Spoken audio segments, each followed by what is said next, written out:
Rome was never meant to have two masters. One empire, one throne, one emperor. That was the way of things. Yet, for the first time in history, the Roman world was ruled not by one, but two. Marcus Aurelius, the philosopher, the Stoic, the man of duty.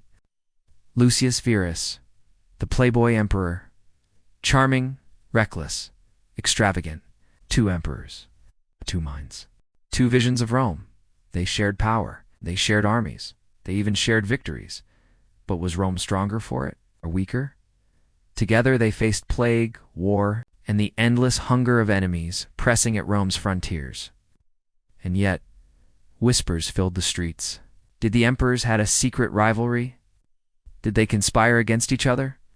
Could two emperors truly rule one empire without tearing it apart? For a time, the partnership held.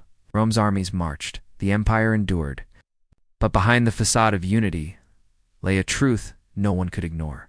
One emperor was strong, the other indulgent. One sought philosophy, the other pleasure. One would outlive the other. And when that moment came, Rome's golden tag team was shattered. Was two emperors better than one? Could the surviving emperor hold the empire alone? Or was it the beginning of Rome's unraveling? Marcus Aurelius was born into privilege, but not into power. His father died when he was just 3 years old. He would grow up with absence, a hole where a guiding hand should have been. Instead, he was raised by women, his mother Domitia, Lucilla, and his aunt. Both wealthy, both intelligent. They shaped him with gentleness, discipline, and a constant reminder that fate had stolen his father too soon. From childhood, Marcus was different, quiet, watchful. While other boys chased games, he chased thoughts. His tutors saw in him not ambition, but something rarer, self-control. Rome was ruled then by Hadrian, a weary emperor obsessed with succession. He saw in Marcus something he had never seen in other boys, discipline beyond his years. Hadrian gave him a name, Verissimus, the truest one. It was not just a compliment, it was a prophecy. At 12, Marcus embraced Stoicism, the philosophy of endurance. He trained himself to sleep on the floor, to eat plain food, to wear the cloak of a philosopher rather than the robes of a noble. A child rehearsing for the hardships of an emperor, without even knowing it. But the boy would not stay on the sidelines for long. When Hadrian named Antoninus Pius his heir, he made one condition: Antoninus must adopt Marcus. The orphaned boy was suddenly bound to Rome's destiny. He had no choice, no ambition to climb. But the empire had chosen him. And fate does not ask permission. By 12, Marcus Aurelius had chosen his armor, not bronze or iron, but philosophy. He called himself a servant of Stoicism, a creed that demanded discipline over desire, reason over rage. He gave up fine meals for crusts of bread, silks for rough cloaks, soft beds for the hard ground. In a city of excess, Marcus practiced deprivation. To the Romans, it was strange. This boy, born to luxury, chose the life of a beggar philosopher. But for Marcus, it was training. Every hunger, every ache, every cold night. A rehearsal for pain, for loss, for power itself. His teachers introduced him to Epictetus, the freed slave who became a Stoic sage. Epictetus taught, "You may not control events, but you can control yourself." Marcus took it as scripture. Roman nobles mocked his simplicity. They wore jewels. He wore wool.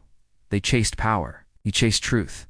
And yet whispers grew. Whispers that this strange boy was different, not ambitious, not greedy. Something Rome had not seen in a long time. A man who might rule not for himself, but for duty. He was still only a boy, but Rome was already watching. Fate was already moving its pieces.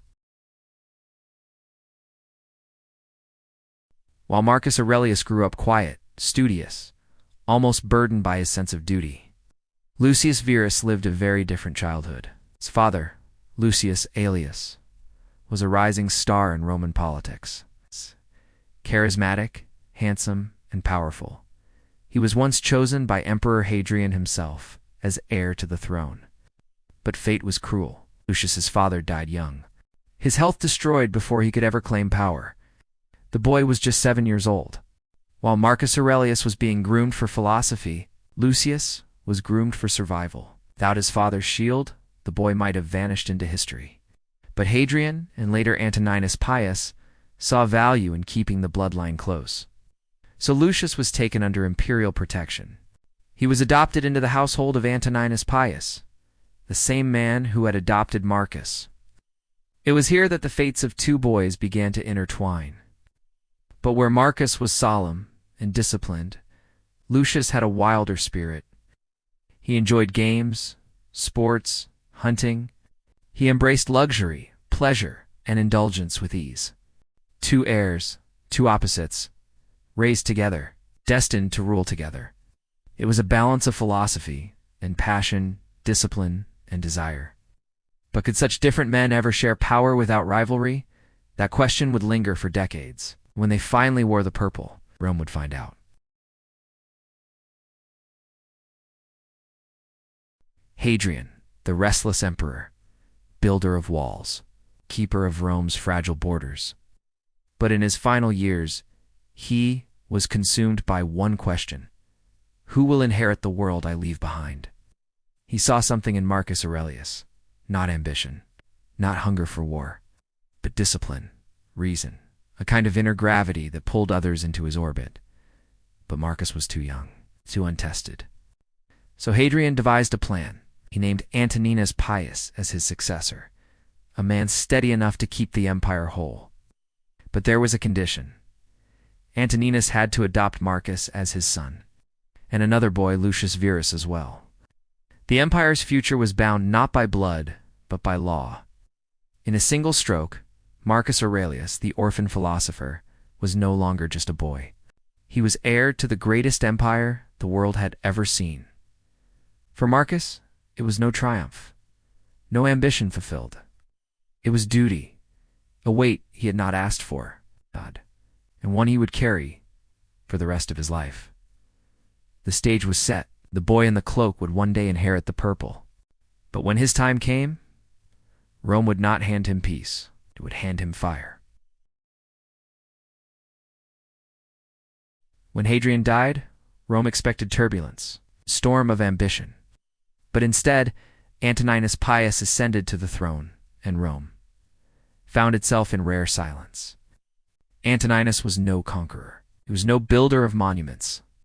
He was a caretaker. For 23 years, his reign was marked not by war, but by peace. Not by bloodshed, but by law. Marcus Aurelius grew in that shadow. While other heirs were trained in war, Marcus was trained in patience, in duty, in governance. He learned the delicate balance of Rome, the Senate's pride, the army's loyalty, the people's hunger. Yet all the while, Marcus kept one foot in philosophy.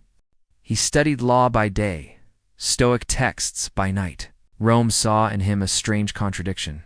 A boy who looked like a senator, thought like a philosopher, and yet was destined to wear the purple of an emperor. Antoninus ruled long enough to give Marcus something no Roman emperor had ever had before: time. Time to prepare. Time to learn what it meant to govern without the sword. But peace can be deceiving. The borders were not quiet. Tribes beyond the Rhine, the Parthians in the east, they all waited. And fate, as always, was patient. In the year 161, Antoninus Pius, Rome's quiet guardian, was gone, and his mantle fell to Marcus Aurelius. But not to him alone.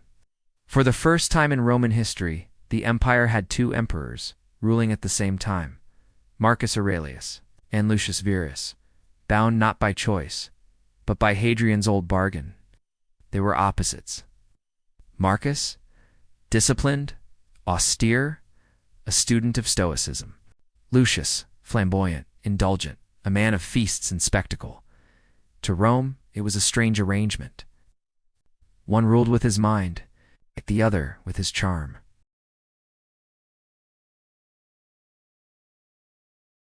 But Rome was not at peace for long. Trouble brewed in the east. The Parthian Empire, restless, defiant, an old rival of Rome, tested Rome's borders. The Parthians struck first, seizing Armenia, Rome's client kingdom. It was an insult no emperor could ignore. And it was Lucius Verus, not Marcus, who rode east at the head of Rome's armies. To the people, Lucius was a warrior, but behind him was Marcus pulling the strings. From Rome, Marcus planned the strategy, issued the orders, and kept the empire steady.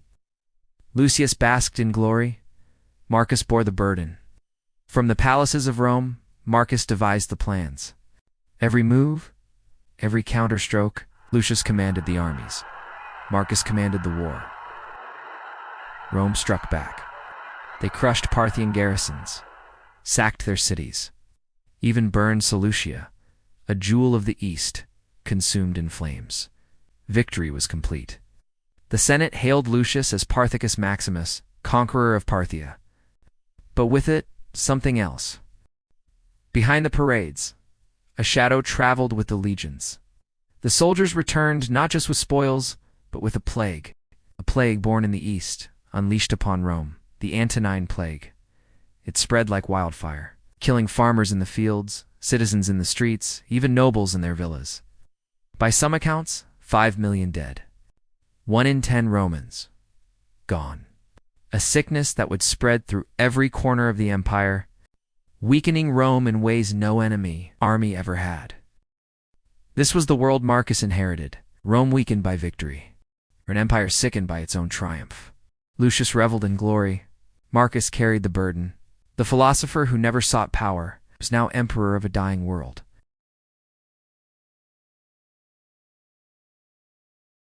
The plague did not spare even emperors. Lucius Verus, conqueror of Parthia, brother by law, co-ruler of Rome, fell sick and died. Some whispered poison, others whispered fate, but to Marcus it did not matter. Now he stood alone. No partner to share the burden, no shield against the Senate's schemes, no equal to bear the weight of Rome. He was philosopher. He was emperor, was father to a sickened, bleeding empire. And so he wrote, not speeches, not laws, but thoughts. Private words, to himself, notes of a man trying to reason with chaos. The seeds of what the world would one day call meditations. He told himself, do not fear death. It comes to all. Do not cling to power. It is only borrowed. Do not curse the storm. Live as if the storm were your element. Rome had not chosen him to reign in peace. Rome had chosen him to endure. And endure he would. While Rome coughed, bled, and burned under plague, its enemies watched and they moved. From the forest beyond the Danube, the Marcomannian Quadi poured south.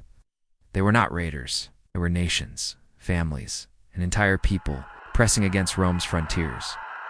For the first time in centuries, barbarians invaded Italy itself. Rome trembled. The unthinkable had come.